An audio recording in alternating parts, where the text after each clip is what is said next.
अथ नवमोऽध्यायः। नौवां अध्याय। प्रहलाद जी के द्वारा नृसिंह भगवान की स्तुति। नारद जी कहते हैं, इस प्रकार ब्रह्मा, शंकर आदि सभी देवगण नृसिंह भगवान के क्रोधावेश को न शांत कर सके और न उनके पास जा सके। किसी को उसका ओर छोर नहीं दिखता था। देवताओं ने उन्हें शांत करने के लिए स्वयं लक्ष्मी जी को भेजा। उन्होंने जाकर जब नृसिंह भगवान का वह महान अद्भुत रूप देखा, तब भयवश वे भी उनके पास तक न जा सकी। उन्होंने ऐसा अनूठा रूप न कभी देखा और न सुना ही था। तब ब्रह्मा जी ने अपने पास ही खड़े प्रहलाद को यह कहकर भेजा कि बेटा, तुम्हारे पिता पर ही तो भगवान कुपित हुए थे। अब तुम ही उनके पास जाकर उन्हें शांत करो। भगवान के परम प्रेमी प्रहलाद जो आज्ञा कहकर और धीरे से भगवान के पास जाकर हाथ जोड़ पृथ्वी पर साष्टांग लौट गए। नृसिंह भगवान ने देखा कि नन्हा सा बालक मेरे चरणों के पास पड़ा हुआ है। उनका हृदय दया से भर गया। उन्होंने प्रहलाद को उठाकर उनके सिर पर अपना वह कर कमल रख दिया जो काल सर्प से भयभीत पुरुषों को अभय दान करने वाला है।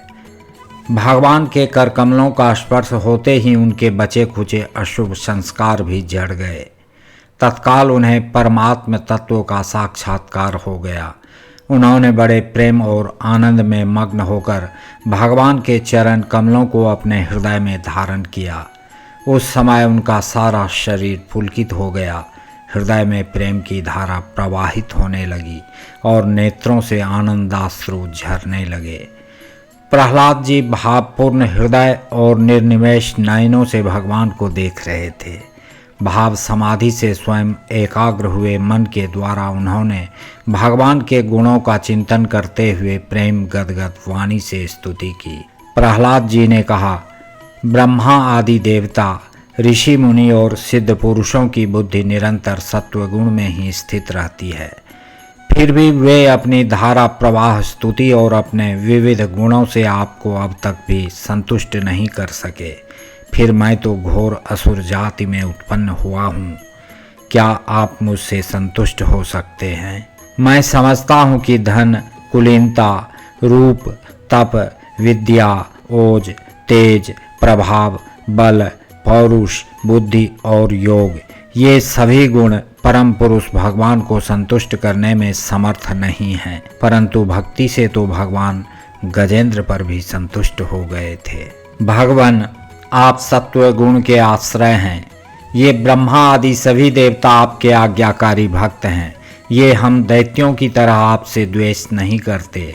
प्रभो, आप बड़े बड़े सुंदर सुंदर अवतार ग्रहण करके इस जगत के कल्याण एवं अभ्युदय के लिए तथा उसे आत्मानंद की प्राप्ति कराने के लिए अनेकों प्रकार की लीलाएं करते हैं।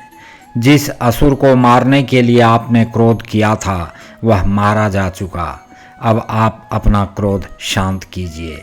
जैसे बिच्छू और सांप की मृत्यु से सज्जन भी सुखी ही होते हैं, वैसे ही इस दैत्य के संहार से सभी लोगों को बड़ा सुख मिला है।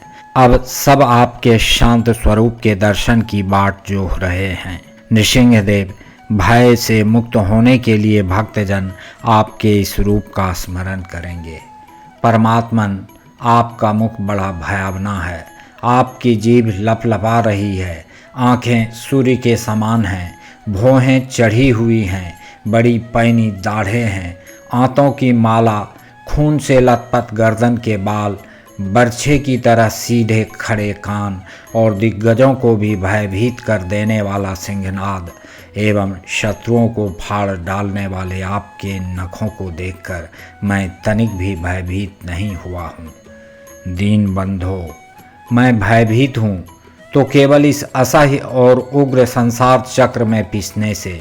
मैं अपने कर्म पाशों से बंध कर इन भयंकर जंतुओं के बीच में डाल दिया गया हूँ। मेरे स्वामी, आप प्रसन्न होकर मुझे कब अपने उन चरण कमलों में बुलाएंगे जो समस्त जीवों की एकमात्र शरण और मोक्ष स्वरूप हैं। अनंत, मैं जिन जिन योनियों में गया उन सभी योनियों में प्रिय के वियोग और अप्रिय के संयोग से होने वाले शोक की आग में झुलसता रहा। उन दुखों को मिटाने की जो दवा है वह भी दुख रूप ही है। मैं ना जाने कब से अपने से अतिरिक्त वस्तुओं को आत्मा समझकर इधर उधर भटक रहा हूँ।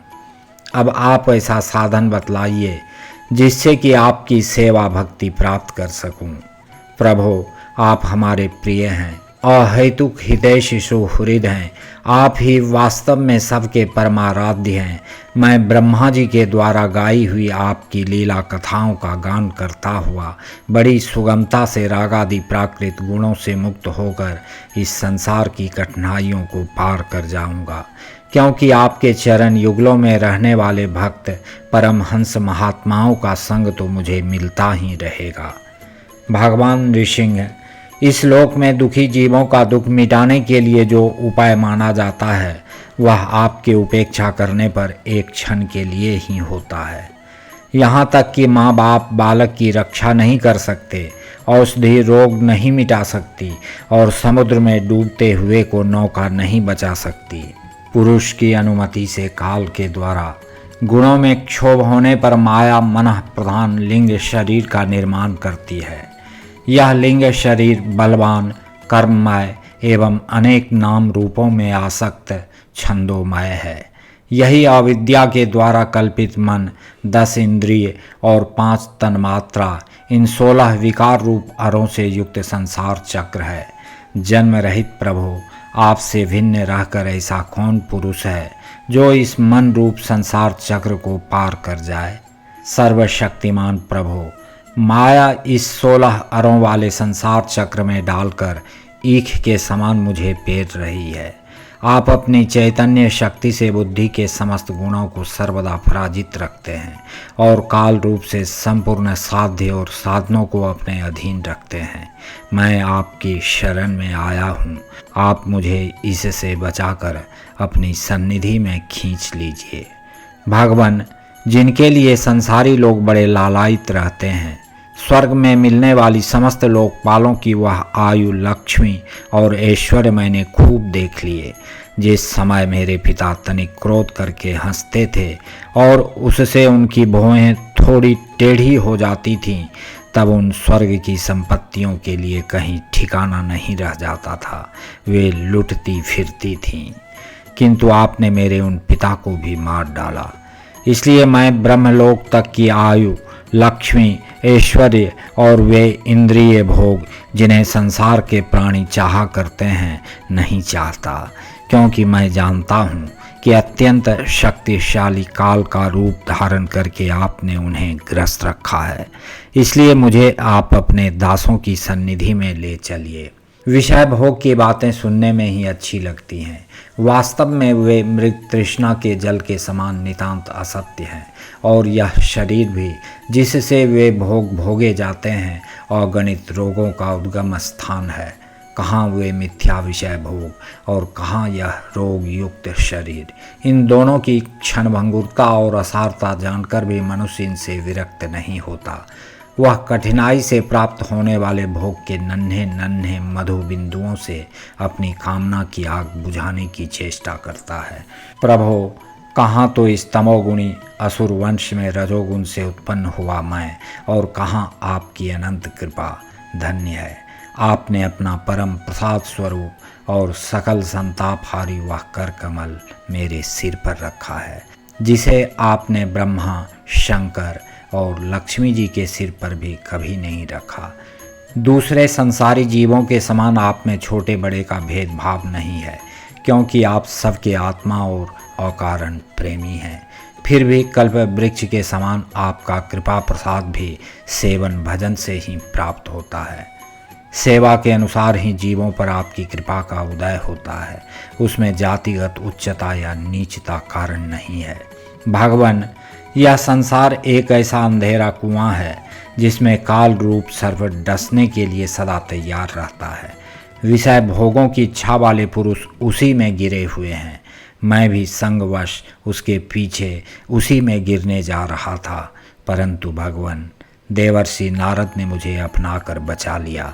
तब भला मैं आपके भक्तजनों की सेवा कैसे छोड़ सकता हूँ। अनंत, जिस समय मेरे पिता ने अन्याय करने के लिए कमर कसकर हाथ में खड्ग ले लिया और वह कहने लगा कि यदि मेरे सिवा कोई और ईश्वर है तो तुझे बचा ले, मैं तेरा सिर काटता हूँ, उस समय आपने मेरे प्राणों की रक्षा की और मेरे पिता का वध किया। मैं तो समझता हूँ कि आपने अपने प्रेमी भक्त सनकादि ऋषियों का वचन सत्य करने के लिए ही वैसा किया था। भगवान, आप इस संपूर्ण विश्व को स्वयं ही अपने में समेटकर आत्म सुख का अनुभव करते हुए निष्क्रिय होकर प्रलयकालीन जल में शयन करते हैं। उस समय अपने स्वयं सिद्ध योग के द्वारा बाह्य दृष्टि को बंद कर आप अपने स्वरूप के प्रकाश में निद्रा को विलीन कर लेते हैं और तुरीय ब्रह्म पद में स्थित रहते हैं। उस समय आप न तो तमोगुण से ही युक्त होते और न तो विषयों को ही स्वीकार करते हैं। आप अपनी काल शक्ति से प्रकृति के गुणों को प्रेरित करते हैं, इसलिए यह ब्रह्मांड आपका ही शरीर है। पहले यह आप में ही लीन था।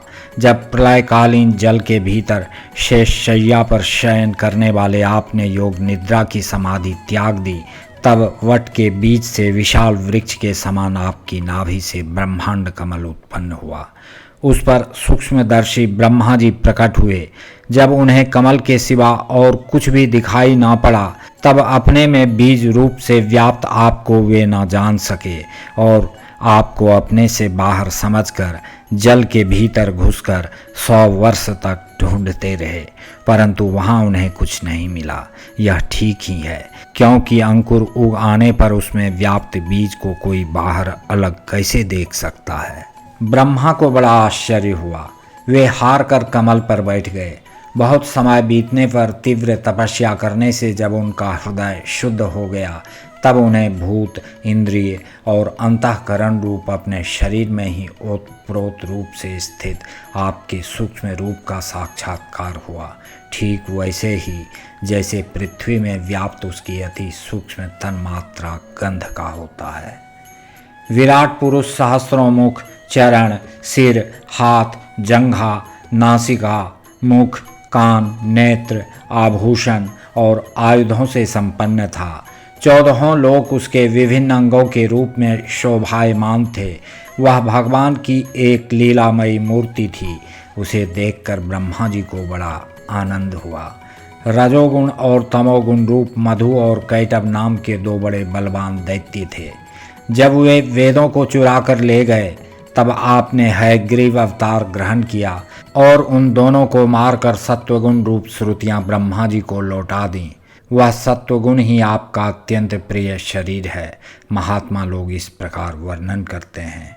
पुरुषोत्तम, इस प्रकार आप मनुष्य, पशु, पक्षी, ऋषि, देवता और मत्स्य आदि अवतार लेकर लोकों का पालन तथा विश्व के द्रोहियों का संहार करते हैं। इन अवतारों के द्वारा आप प्रत्येक युग में उसके धर्मों की रक्षा करते हैं। कलयुग में आप छिपकर गुप्त रूप से ही रहते हैं, इसीलिए आपका एक नाम त्रियुग भी है। वैकुंठनाथ, मेरे मन की बड़ी दुर्दशा है। वह पाप वासनाओं से तो कलुषित है ही, स्वयं भी अत्यंत दुष्ट है। वह प्रायः ही कामनाओं के कारण आतुर रहता है और हर्ष, शोक, भय एवं लोक परलोक, धन, पत्नी, पुत्र आदि की चिंताओं से व्याकुल रहता है। इसे आपकी लीला कथाओं में तो रस ही नहीं मिलता। इसके मारे मैं दीन हो रहा हूँ। ऐसे मन से मैं आपके स्वरूप का चिंतन कैसे करूँ? अच्युत, यह कभी न अघाने वाली जीभ मुझे स्वादिष्ट रसों की ओर खींचती रहती है। जननेन्द्रिय सुंदरी स्त्री की ओर, त्वचा सुकोमल स्पर्श की ओर, पेट भोजन की ओर, कान मधुर संगीत की ओर, नासिका भीनी भीनी सुगंध की ओर और ये चपल नेत्र सौंदर्य की ओर मुझे खींचते रहते हैं। इनके सिवा कर्मेंद्रियां भी अपने अपने विषयों की ओर ले जाने को जोर लगाती ही रहती हैं। मेरी तो वह दशा हो रही है जैसे किसी पुरुष की बहुत सी पत्नियां उसे अपने अपने शयन गृह में ले जाने के लिए चारों ओर से घसीट रही हों। इस प्रकार यह जीव अपने कर्मों के बंधन में पड़कर इस संसार रूप वैतरणी नदी में गिरा हुआ है। जन्म से मृत्यु, मृत्यु से जन्म और दोनों के द्वारा कर्म भोग करते करते यह भयभीत हो गया है। यह अपना है, यह पराया है। इस प्रकार के भेदभाव से युक्त होकर किसी से मित्रता करता है तो किसी से शत्रुता। आप इस मूढ़ जीव जाति की यह दुर्दशा देखकर करुणा से द्रवित हो जाइए। इस भव नदी से सर्वदा पार रहने वाले भगवान, इन प्राणियों को भी अब पार लगा दीजिए। जगत गुरु, आप इस सृष्टि की उत्पत्ति, स्थिति तथा पालन करने वाले हैं। ऐसी अवस्था में इन जीवों को इस भव नदी के पार उतार देने में आपको क्या प्रयास है? दीन जनों के परम हितैषी प्रभु, भूले भटके मूढ़ ही महान पुरुषों के विशेष अनुग्रह पात्र होते हैं। हमें उसकी कोई आवश्यकता नहीं है, क्योंकि हम आपके प्रियजनों की सेवा में लगे रहते हैं। इसलिए पार जाने की हमें कभी चिंता ही नहीं होती। परमात्मन, इस भव वैतरणी से पार उतरना दूसरे लोगों के लिए अवश्य ही कठिन है, परंतु मुझे तो इससे तनिक भी भय नहीं है, क्योंकि मेरा चित्त इस वैतरणी में नहीं, आपकी उन लीलाओं के गान में मग्न रहता है, जो स्वर्गीय अमृत को भी तिरस्कृत करने वाली परमामृत स्वरूप हैं। मैं उन मूढ़ प्राणियों के लिए शोक कर रहा हूँ, जो आपके गुणगान से विमुख रहकर इंद्रियों के विषयों का मायामय झूठा सुख प्राप्त करने के लिए अपने सिर पर सारे संसार का भार ढोते रहते हैं। मेरे स्वामी, बड़े बड़े ऋषि मुनि तो प्राय अपनी मुक्ति के लिए निर्जन वन में जाकर मौन व्रत धारण कर लेते हैं। वे दूसरों की भलाई के लिए कोई विशेष प्रयत्न नहीं करते, परंतु मेरी दशा तो दूसरी ही हो रही है। मैं इन भूले हुए असहाय गरीबों को छोड़कर अकेला मुक्त होना नहीं चाहता, और इन भटकते हुए प्राणियों के लिए आपके सिवा और कोई सहारा भी नहीं दिखाई पड़ता। घर में फंसे हुए लोगों को जो मैथुन आदि का सुख मिलता है, वह अत्यंत तुच्छ एवं दुख रूप ही है। जैसे कोई दोनों हाथों से खुजला रहा हो तो उस खुजली में पहले उसे कुछ थोड़ा सा सुख मालूम पड़ता है, परंतु पीछे से दुख ही दुख होता है। किंतु ये भूले हुए अज्ञानी मनुष्य बहुत दुख भोगने पर भी इन विषयों से अघाते नहीं। इसके विपरीत धीर पुरुष जैसे खुजलाहट को सह लेते हैं, वैसे ही कामादि वेगों को भी सह लेते हैं। सहने से ही उनका नाश होता है। पुरुषोत्तम, मोक्ष के 10 साधन प्रसिद्ध हैं: मौन, ब्रह्मचर्य, शास्त्र श्रवण, तपस्या, स्वाध्याय, स्वधर्म पालन, युक्तियों से शास्त्रों की व्याख्या, एकांत सेवन, जप और समाधि। परंतु जिनकी इंद्रियां वश में नहीं हैं, उनके लिए ये सब जीविका के साधन व्यापार मात्र रह जाते हैं, और दंभियों के लिए तो जब तक उनकी पोल खुलती नहीं तभी तक ये जीवन निर्वाह के साधन रहते हैं, और भंडाफोड़ हो जाने पर वह भी नहीं। वेदों ने बीज और अंकुर के समान आपके 2 रूप बताए हैं, कार्य और कारण। वास्तव में आप प्राकृत रूप से रहित हैं, परंतु इन कार्य और कारण रूपों को छोड़कर आपके ज्ञान का कोई और साधन भी नहीं है। काष्ठ मंथन के द्वारा जिस प्रकार अग्नि प्रकट की जाती है, उसी प्रकार योगी जन भक्ति योग की साधना से आपको कार्य और कारण दोनों में ही ढूंढ निकालते हैं, क्योंकि वास्तव में ये दोनों आपसे पृथक नहीं हैं, आपके स्वरूप ही हैं। अनंत प्रभो, वायु, अग्नि, पृथ्वी, आकाश, जल, पंच तन्मात्राएं, प्राण, इंद्रिय, मन, चित्त, अहंकार, संपूर्ण जगत एवं सगुण और निर्गुण सब कुछ केवल आप ही हैं। और तो क्या, मन और वाणी के द्वारा जो कुछ निरूपण किया गया है, वह सब आपसे पृथक नहीं है।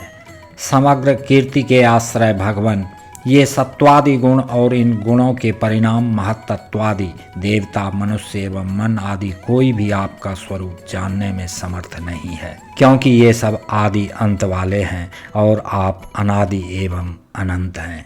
ऐसा विचार करके ज्ञानी जन शब्दों की माया से उपरत हो जाते हैं। मैं तुम पर अत्यंत प्रसन्न हूँ। तुम्हारी जो अभिलाषा हो मुझसे मांग लो। मैं जीवों की इच्छाओं को पूर्ण करने वाला हूँ।